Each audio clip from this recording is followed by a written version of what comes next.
The tracks of the ox. Whichever theme you focus on, be earnest with it, keeping mindfulness in constant touch with the work you are doing. For example, if you're focusing on the repetition of butto, keep constantly aware of the word butto, butto, as if there were nothing else left in the world for you to become 2 with this or 3 with that. There is only one thing, the word butto blending step by step with your awareness. As the chitta becomes more and more still, the butto you are repeating will more and more blend into one with your awareness. Then the word butto, butto will fall silent, leaving only an awareness that's more conspicuous than before. This means that you've reached the chitta. To put it in terms of following the tracks of an ox, you've reached the ox and can let go of its tracks. Here you've reached the inner Buddha, which is like the ox, so now you can let go of the meditation word. The same holds true if you focus on keeping the breath in mind. Whether the breath is heavy or refined, simply be aware of it as it normally is. Don't set up any expectations. Don't force the breath to be like this or that. Keep your awareness with the breath, because in meditating by taking the breath as your preoccupation, you're not after the breath. The breath is simply something for the mind to hold so that you can reach the real thing. Just as when you follow the tracks of an ox, you're not after the tracks of the ox, you follow its tracks because you want to reach the ox. Here you're keeping track of the breath so as to reach the real thing, awareness.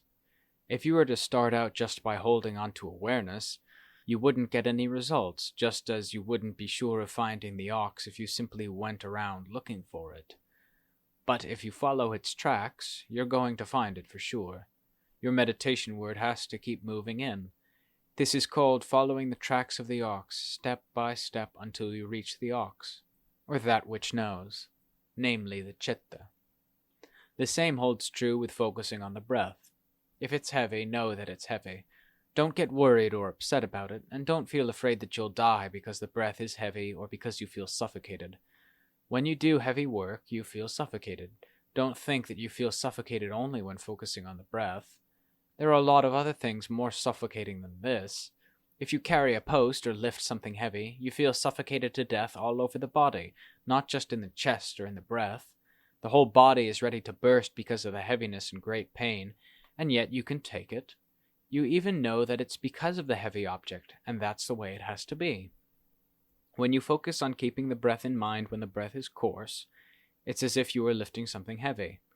It's naturally bound to feel suffocating, so don't worry about it. Even if it's suffocating, the important point is to keep track of the breath coming in and out. Eventually, the breath will become more and more refined, because mindfulness is focused on the breath and doesn't go anywhere else. When the breath goes in, be aware of it. When it goes out, be aware of it. But there's no need to follow it in and out.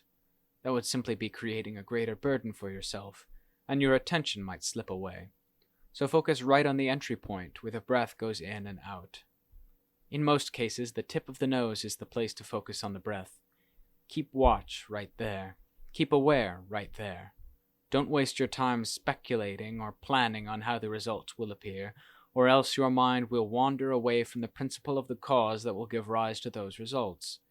Keep close watch on the cause, what you are doing, and the breath will become more and more refined. When the breath becomes more refined, that shows that the chitta is refined. Even if the breath becomes so refined that it disappears, at the same time that you're aware that it's disappearing, don't be afraid. The breath disappears, but your awareness doesn't disappear. You are meditating not for the sake of the breath, but for the sake of awareness, so stay with that awareness. You don't have to worry or be afraid that you'll faint or die. As long as the mind is still in charge of the body, then even if the breath disappears, you won't die. The mind will dwell with freedom, with no agitation, no worries, no fears at all. This is how you focus on the breath.